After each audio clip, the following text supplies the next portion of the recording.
Hola, soy Carlos Álvarez Guzmán y estos son los relatos del día. Hoy publicaremos los apuntes de mi diario falaz, en el cual también escribe Solrak.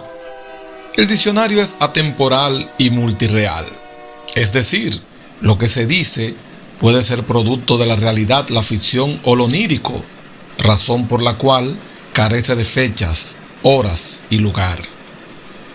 La naturaleza de su existencia fue impuesta por mí a Solrak, con el propósito de que ambos busquemos el equilibrio en la vida, usándolo como una válvula de escape, ya que, a pesar de lo que piensen algunos neófitos en el tema del psicoanálisis, la escritura no mata. Puedes con ella bendecir, asesinar, salir volando o ver al mismísimo Dios en el paraíso, sin que esto altere la cruda realidad. O eso esperamos. Así que no te muevas, que ya empezamos. Un día cualquiera de esta semana infame, escrito por Solrak. Indecente y blasfemo diario. Estoy loco porque empiece la Tercera Guerra Mundial. Que suelten de una vez y por todas la bomba atómica para salir de toda esta vaina de Rusia y Ucrania. No hay dudas. Los detalles de la película Oppenheimer del director Christopher Nolan, la cual habíamos visto Carlos Álvarez y yo, me llevó a reflexionar sobre la construcción de la maldita bomba y el peligro latente en el cual se encuentra el mundo. Solrak quiere pegarle fuego a la cizaña, escrito por Carlos. Para aquellos que lo ignoran todavía, Solrak es mi otro yo, el monstruo que vive dentro de mí, el cual trato de controlar a través de la razón, cuando la indignación de los sucesos del país y del mundo le agobian. A veces es más difícil hacerlo, entrar en razón de lo que parece, justo como me ha pasado el día de hoy, cuando éste me afirmó que el silencio de Dios en todo esto tenía que romperse a fuerzas de violencia, para que los juicios llegaran sobre los malos y sobre los buenos que guardaban silencio frente al mal. Habló de fuego a la cizaña, cuando se indignó por los pobres de Ucrania y de Rusia, quienes morían mientras algunas corporaciones armamentísticas habían incrementado sus acciones en las bolsas de valores para financiar la guerra de Ucrania. En ese mismo momento guardé silencio porque Solrak tenía toda la razón. La condición humana es una porquería, escrito por Carlos. Querido diario, como siempre, traté de calmar a Solrak diciéndole que el mundo había sido una porquería desde que el hombre había salido arrastrándose del huerto del Edén.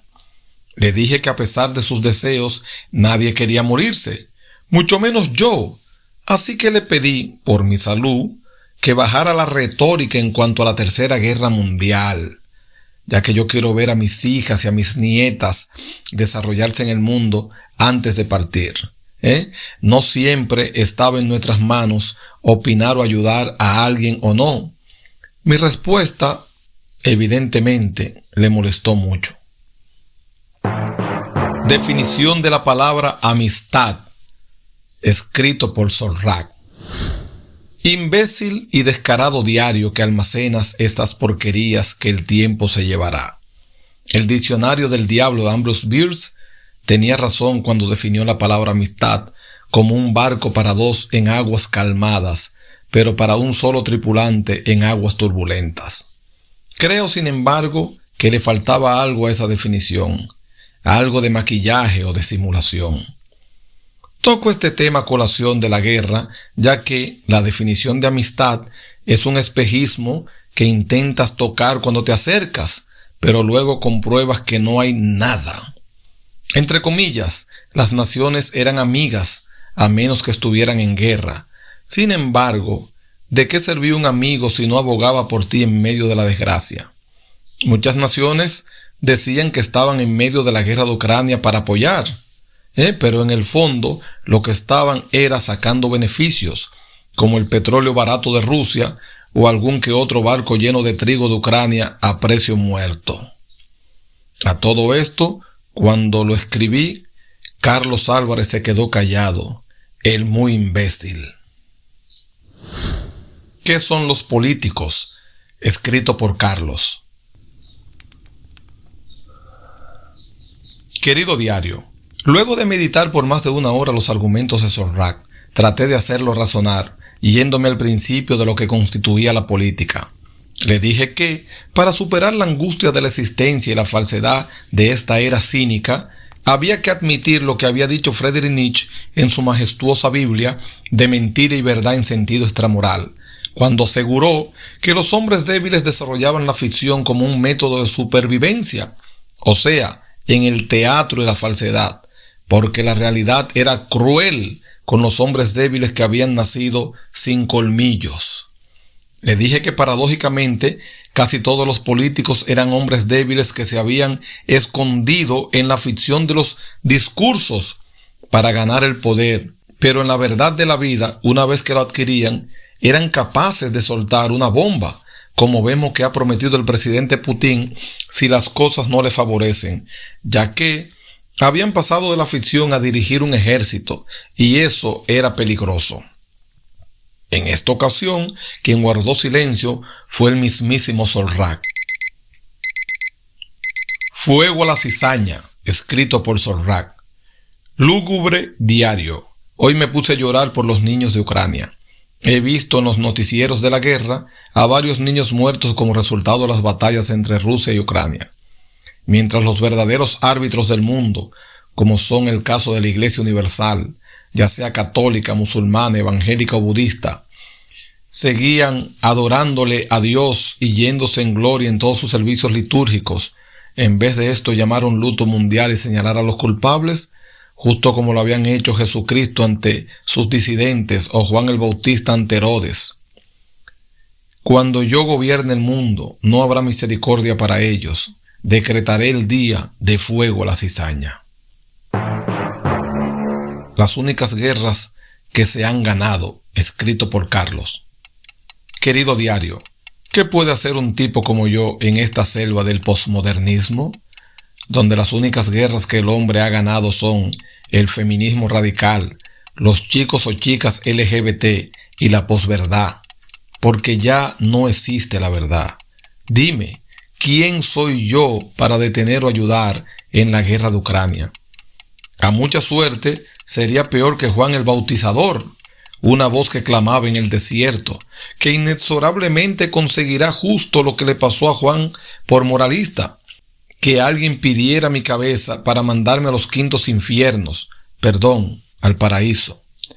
Me parece que intervenir en una guerra es asunto de los grandes. 3, 2, 1. Un microrrelato llegó a mi cabeza, escrito por Carlos. Diario esperanzador. Me llegó a la cabeza un microrrelato fantástico, luego de sentir silencio por una hora debido a las meditaciones políticas de Sorrac. Me parece que está a la altura del dinosaurio de Augusto Monterroso o de La noche no llegó del escritor dominicano Solano. Lo he llamado un ruidoso silencio. Él mismo tiene menos de una línea y dice: cuando cesó el ruido en su vida, el ruidoso silencio lo mató. Creo que no le falta nada. Estaré a la espera de la reacción de la gente cuando lo publique. A mí por lo pronto me ha causado seguidilla su relectura. Apuntes del nacionalista Sorrac sobre los 13 haitianos muertos en RD. Putrefacto e insolente diario. Esta semana las noticias decían que 13 haitianos habían muerto en un canal de riego en Valverde como producto de un viaje clandestino. Lo he sufrido, incluso he estrellado un par de sillas indignado. Me da mucha pena el caso haitiano. Es por esto que, para evitar males peores, todos los haitianos deberían ser repatriados a su país y las naciones deberían ayudarles a reconstruirlo. Nadie quiere que otra desgracia así ocurra. Cuando yo sea presidente de República Dominicana, dentro del proceso de limpieza nacional, que no estoy hablando nada de purgas, los culpables serán sometidos al día de fuego a la cizaña, donde toda la maleza será quemada para que el trigo sobreviva. Apunte sobre el ataque a la generación a los Fokker, escrito escrito por Sorrach. Diario falaz. El caso de Santiago Matías me recuerda al de otras figuras mundiales, que no crearon una cultura decadente, sino más bien que vieron una oportunidad y se enriquecieron en ese proceso. Esta semana la cultura loufoque está siendo atacada por cada hijo de su madre que viole, pelee o baile desnudo en una discoteca. Santiago Matías no tiene la culpa de que en República Dominicana la educación sea la peor del continente por más de 20 años. Si quieren revisar, busquen todos los informes PISA. Ya estaba todo cagado antes de que esa figura decadente saliera al aire. El señor Matías no tiene la culpa de que los pobres, que no se pueden mantener solos, sigan pariendo hijos como ratones. Santiago Matías no es nadie, nada. Solo una sombra débil, espumosa, llena de epítetos satánicos y malapalabrosos, quien está carente de conocimientos, cuyo show llegó al final producto del desgaste, pero que, por algún sortilegio dado por su bruja, sigue hablando en las redes sociales como que nada le está pasando. No es por defender al señor Matías, ya que será una víctima del gran día del fuego a la cizaña, pero cuando las cosas andan mal, los pseudos moralistas del país, me refiero a los pequeños burgueses que viven bien y no cruzan por un barrio, buscarán o intentarán señalar a los falsos culpables.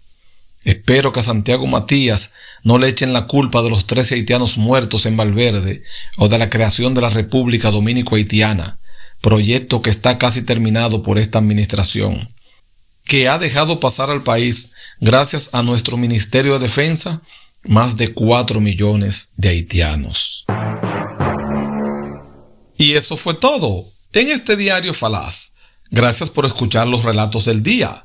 Síguenos en todas las redes sociales como Carlos Álvarez Guzmán y apóyanos también en Patreon, donde publicamos hipnosis para relatos, novelas y guiones para que aprendas a escribir relatos. Todos ellos, publicados allí, son libres de derecho de autor.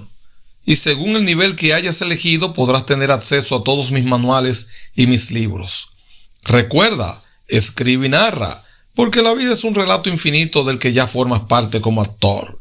Hasta la próxima, amantes del relato, los géneros literarios y los guiones de cine.